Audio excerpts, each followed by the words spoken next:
ਉਹ ਮੈਨੂੰ ਐਂ ਦੱਸ ਤੇਰੇ ਕੋਲੇ ਇੰਨੇ ਸੂਟ ਸੀ ਆ ਸੂਟ ਕਿਹਦਾ ਮੰਗ ਕੇ ਲਈਆਂ ਘਾਟਾ ਹੋਵੇ ਦੇਖੀ ਇਹਨੂੰ ਦੱਸਦੀ ਆ ਤੂੰ ਮੈਂ ਤੇ ਜੇ ਡਾਂਗ ਚੱਕ ਲਈ ਨਾਲ ਦੀ ਨਾਲ ਦੱਸੇਂਗੀ ਤੂੰ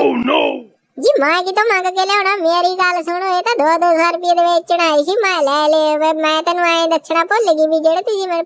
ਬਿਲ ਭਰਨ ਨੂੰ ਪੈਸੇ ਦੇ ਕੇ ਗਏ ਜੀ ਮੈਂ ਉਹਨਾਂ ਚ ਹੀ ਲੈ ਲਿਆ 200 ਰੁਪਏ ਘੱਟ ਦਾ ਤੁਸੀਂ ਦੇ ਦਿਓਗਾ ਮੈਂ ਫੇਰ ਬਿਲ ਭਰਾ ਆਉਂਗੀ।